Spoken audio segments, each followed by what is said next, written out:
सो lecture number 5 जो last lecture है paradise lost का, और लेक्चर नंबर 5 में जो हम पैरा पढ़ने वाले हैं आज, ये इम्पॉर्टेंट पैरा है। आपको याद होगा कि माइकल एडम और ईव के पास गए थे लास्ट में, है ना, और एडम को जाकर समझाया था, ज्ञान दिया था। वही वो पैरा है। एडम की लास्ट एडवाइस है दुनिया छोड़ने से पहले। जैसे हमारी माएँ करती हैं ना कि बेटा 2 जगह पैसे रख लेना, ठीक है, और अपना सामान संभाल के रखना, ठीक है, जब जाओ तो ठीक है जाके फ़ोन कर देना निकलने से पहले। ये सारी एडवाइस मिलती है माँ से। वो ही सारी एडवाइस, इसी तरह की एडवाइसेस माइकल दे रहे हैं एडम को जब वो स्वर्ग छोड़ रहे हैं और पृथ्वी आ रहे हैं। वो हम यहाँ पढ़ेंगे। जल्दी से PDF ओपन करिए और चलिए स्टार्ट करते हैं। बहुत इंपॉर्टेंट पैरा है ये, पैरा नंबर 5, बहुत इंपॉर्टेंट पैरा। सुनिए ज़रा क्या है, कैसे है। These lines are spoken by Michael to Adam in book 12 just before Adam and Eve are led out of paradise. ये लाइन बोली जाती है माइकल के द्वारा एडम को बुक 12 में, सिर्फ उससे पहले जब एडम और ईव को पैराडाइज से बाहर निकाला जा रहा होता है। हमने आपको बताया था, जब पढ़ाया था, कि माइकल जाते हैं एडम के पास, ठीक है, और उन्हें सारा ज्ञान देते हैं दुनिया के बनने और दुनिया के ख़त्म होने तक का, सारे चांद तारों सब का, ठीक है, ताकि जो ह्यूमन काइंड है वो पृथ्वी पर सर्वाइव कर सके। ठीक है, उन्हें सब कुछ बताया जाता है। सारे प्रॉफिट्स को सब कुछ पता होता है। ठीक है, पैगंबरों को सब कुछ बताकर भेजा जाता है दुनिया में। ठीक है, अगर दुनिया में बताकर भेजा नहीं जाता तो जो माइकल होते हैं या राफेल, जो दूसरे गैब्रियल वगैरह हैं, ये दुनिया में आते हैं और सारे प्रॉफिट्स को ज्ञान देकर जाते हैं। ठीक है, तो प्रॉफिट्स को सब पता होता है कि दुनिया में क्या होगा, कैसे होगा। ठीक, तो Michael tries to explain to Adam, यहाँ माइकल इन लाइनों में कोशिश कर रहे हैं समझाने की एडम को, that even though Eve and him have fallen from grace, हाँ, बावजूद इसके कि ईव और तुम्हें ग्रेस से गिरा दिया गया है, नज़रों से गिरा दिया गया है। ठीक है, तुम्हें स्वर्ग से बाहर फेंका जा रहा है। एंड मस्ट लीव पैराडाइज, और तुम्हें स्वर्ग छोड़ना पड़ेगा। They can still lead a fruitful life, लेकिन आप अब भी एक फ्रूटफुल जीवन बिता सकते हैं। आप एक ऐसा जीवन बिता सकते हैं जिसका फल आपको मीठा मिले। He tells Adam that he has attained all the wisdom he needs. Michael Adam को बताते हैं कि तुम प्राप्त कर चुके हो वो सारी विजडम, बुद्धिमत्ता जिसकी तुम्हें ज़रूरत है। Any further knowledge is unnecessary. बाकी का जितना भी नॉलेज बचा है वो तुम्हारे लिए ज़रूरी नहीं है।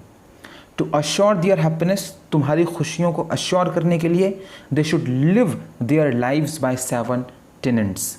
तुम्हें अपना जीवन बिताना पड़ेगा 7 टीनेंट्स के बेसिस पर, 7 शर्तों के बेसिस पर। ठीक है, तो 7 काम बताए गए। ठीक है, 7 टीनेंट्स बताए गए कि आपको इनका हमेशा ध्यान रखना है।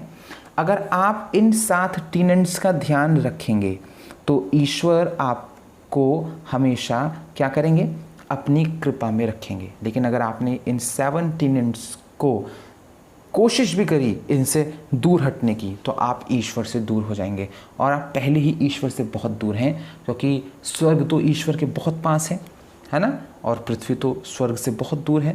तो आप पहले ही ईश्वर से दूर हैं। अगर आप चाहते हैं कि ईश्वर की कृपा आप पर बनी रहे तो आप इन 7 टीनेंट्स को क्या रखेंगे, दिल के करीब। क्या क्या है वो 7 टीनेंट्स, सुन लेते हैं एक बार। ऑबिडियंस, आज्ञाकारी। टीनेंट का मतलब सिद्धांत होता है भाई, अगर आपको नहीं पता है तो। आज्ञाकारी रहना है आपको। फेथ, विश्वास रखिए ईश्वर के ऊपर। वर्च्यू, गुड़ी रहिए। पेशेंस, सब्र करिए। टेम्परेंस, ठीक है, यानी संयमी रहिए। ठीक है, लव, प्यार करिए एक दूसरे से। एंड चैरिटी, और दान देते रहिए। अगर आप इन 7 चीज़ों का ध्यान रखेंगे तो ईश्वर के करीब रहेंगे।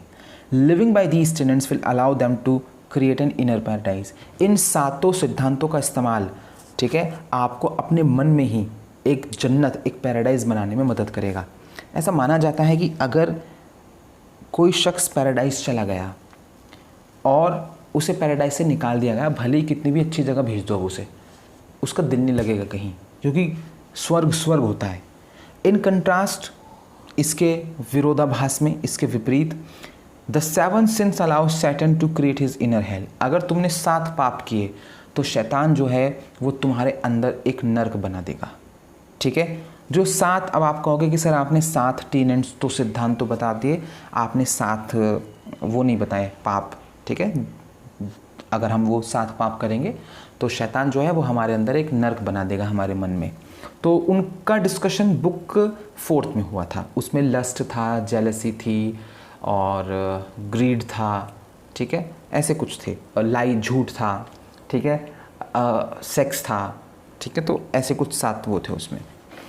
Even though Saturn is in paradise, यद्यपि सैटर्न स्वर्ग में है, he feels as if he is still in hell, लेकिन अभी भी उसे ऐसा लगता है कि वो नर्क में है। जी हाँ, ये क्या है, जो नर्क का स्वरूप है। एक्चुअल में नर्क कोई चीज़ नहीं है, कोई जगह नर्क नहीं है।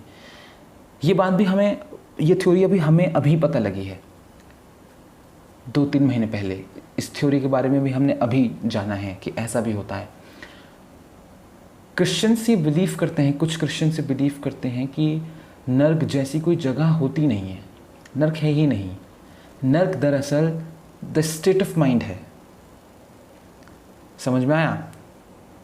सैटर्न को पता है कि उसने गलती करी ईश्वर के खिलाफ जाकर, तो सैटर्न को गिल्ट है और उस गिल्ट की वजह से ही उसने अपने चारों तरफ नर्क नज़र आ रही है, लेकिन एक्चुअल में है वो हेवन में। उस वक्त भी हेवन से निकले नहीं है वो, ठीक है, अगर देखा जाए तो, लेकिन वो अपने गिल्ट में फंसे हुए हैं। इसको मैं एक और एग्जांपल से समझाता हूँ आपको इस बात को।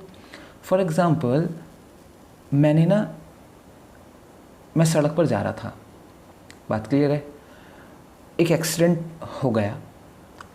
मैं चाहता वहाँ रुक कर एम्बुलेंस को बुला सकता था, ठीक है, और उनकी जान बचा सकता था जिनका एक्सीडेंट हुआ है, लेकिन मैंने ना गौर नहीं किया और मैं सीधा निकल गया, ठीक है। कहीं ना कहीं मेरे मन में गिल्ट तो रहेगा कि यार मुझे रुकना चाहिए था, मुझे रुकना चाहिए था।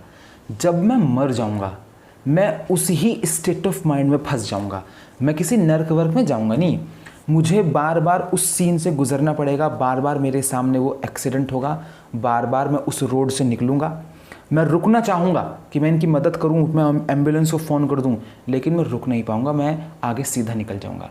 फिर दोबारा वही मेरे सामने एक्सीडेंट होगा, मैं फिर रुकना चाहूँगा, उनकी मदद करना चाहूँगा, लेकिन मैं फिर ना चाहते हुए भी आगे निकल जाऊँगा। यानी बार बार मुझे गिल्ट होगी। तो कुछ लोगों का ये मानना है कि हेल है ही नहीं और सैटर्न इस वक्त स्वर्ग में ही है, लेकिन वो स्वर्ग को देख नहीं पा रहा क्योंकि वो गिल्ट में है और क्योंकि उसे पता है उसने पाप किया है ईश्वर की अवज्ञा करके, लेकिन माफ़ी नहीं मांग रहा। एडम और ईव ने तो माफ़ी मांग ली, उसने माफ़ी नहीं मांगी है। Likewise Adam and Eve can feel as if they never left paradise. इसी तरह से एडम और ईव भी ये महसूस कर सकते हैं जैसे उन्होंने कभी स्वर्ग को छोड़ा ही नहीं। If they live their lives accordingly, अगर वो अपना जीवन इन्हीं के अनुसार जीते हैं, इन 7 नियमों के अनुसार। बात क्लियर है? Heaven and hell become more than just a place. स्वर्ग और नर्क कुछ नहीं है सिवाय एक जगह के। They become a state of mind, वो स्टेट ऑफ माइंड हैं। और मैं आपको बताऊं, ये बात जो हम कह रहे हैं ना, हमें 2-3 महीने पहले पता लगी ये वाली बात। एक्चुअल में हमने एक वेब सीरीज़ देखी है लूसीफर, जिसका मैं जिक्र भी कर रहा था लास्ट क्लास में आपसे, शायद नेटफ्लिक्स पे है, वहाँ बताई थी इसके बारे में बात। तो वहाँ मुझे पता लगा कि अच्छा ऐसा भी है कि कुछ लोग ये बिलीव करते हैं कि ना स्वर्ग होता ना नर्क होता है, ये स्टेट ऑफ माइंड है। तो हमारा गिल्ट और हमारी अच्छाई ही ये मजबूर करती है हमें सोचने को कि हम इस स्वर्ग में हैं या हम नर्क में हैं, ठीक है। तो ये भी एक नई बात पता लगी है। यही होता है पढ़ने का फ़ायदा, आपको रोज़ाना कुछ नया सीखने को मिलता है। चलिए अब लाइन टू लाइन पढ़ लेते हैं भाई इसे। सुनिए ज़रा, आसान है ये पैरा, ज़्यादा हार्ड पैरा नहीं है, बहुत कॉमन वर्ड है। 3-4 ही वर्ड ऐसे हैं जिसके मीनिंग हमें आपको बताने पड़ेंगे, अदरवाइज सब आपको पता होंगे। तो सुनिए ज़रा। दिस हैविंग लर्नड, ये सीखने के बाद, माइकल कह रहे हैं क्योंकि माइकल ने सब कुछ सिखा दिया एडम को, तो ये सीखने के बाद, thou hast attained the sum of wisdom. Thou, तुम, हैस्ट हैज़ के लिए आता है, हैज़ हैव के लिए, तो तुम प्राप्त कर चुके हो। अटेन का मतलब होता है प्राप्त करना, तो तुम प्राप्त कर चुके हो द सम ऑफ विजडम, बुद्धिमत्ता का एक सम, एक जोड़। होप नो हायर दो ऑल द स्टार्स, अब आशा करता हूँ कि तुम्हें इससे ज़्यादा ज्ञान की ज़रूरत नहीं है। Though all the stars thou knew'st by name, तुम सारे सितारों को जानते हो उनके नाम से। And all the ethereal powers, और तुम सभी शक्तियों को जानते हो जो एथरियल हैं। एथरियल का मतलब होते हैं स्वर्गिक, ठीक है, वो शक्तियाँ जो अंतर्मन की शक्तियाँ होती हैं, जो स्वर्गिक शक्तियाँ होती हैं, तुम उन सबको जानते हो। All secrets of the deep, तुम्हें गहराई के सारे राज पता हैं कि कहाँ खजाना छिपा है, ठीक है। इंसान को कैसे पता लगा कि ज़मीन खोद दूंगा तो मुझे सोना मिलेगा? ठीक है, तो एडम को बताया गया था। ठीक है, एडम के पास थी वो नॉलेज, इसलिए एडम ने अपने बच्चों को सिखाया, ठीक है, ज़मीनें खोदना। बात क्लियर है? ऑल नेचर्स वर्क्स, तुम्हें प्रकृति के सारे कामों के बारे में पता है कि प्रकृति कैसे वर्क करती है। और works of God in heaven, तुम्हें यह भी पता है कि ईश्वर स्वर्ग में क्या काम करता है। एयर, हवाएं कैसे काम करती हैं, पृथ्वी पर क्या काम होता है, और समुद्र में क्या होता है। And all riches of this world enjoyed, और इस संसार की सारी समृद्धि तुम्हारे पास है, तुम जानते हो कि कहाँ क्या है। And all the rule one empire, तुम सारे नियम कायदे कानूनों को जानते हो, ठीक है, तुम्हारा एक साम्राज्य होगा। Only add deeds to thy knowledge answerable, बस तुम्हारे जो काम होंगे, ठीक है, वो तुम्हारी नॉलेज को जोड़ेंगे जो आंसवरेबल होगी। किसकी? एड फेथ, फेथ ऐड करते रहना, ईश्वर से कभी विश्वास मत हटाना। एड वर्च्यू, गुणी रहना। पेशेंस, सब्र रखना।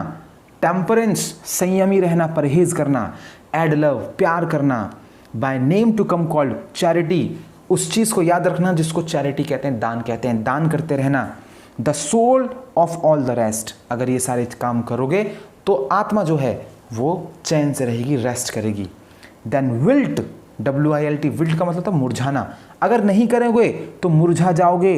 Do not be loath to leave this paradise, और सोचोगे कि काश हम ये स्वर्ग ना छोड़ते, ठीक है। लेकिन अगर ये सारे काम करते रहोगे तो आपको ये एहसास ही नहीं होगा कि आपने स्वर्ग छोड़ दिया है। But shalt possess a paradise within thee happier far, अगर ये काम करते रहोगे तो ऐसा लगेगा कि तुम पजेस करते हो, अधिकार रखते हो एक पैराडाइज का, एक स्वर्ग का, विद इन दी, अपने अंदर ही, हैप्पियर फार, और हमेशा खुश रहोगे, ठीक है। तो माइकल जाते जाते क्या कर रहे हैं? माइकल जाते जाते एडम को सलाह देकर गए हैं कि भैया ये काम ज़रूर कर लेना, बस। बात क्लियर है?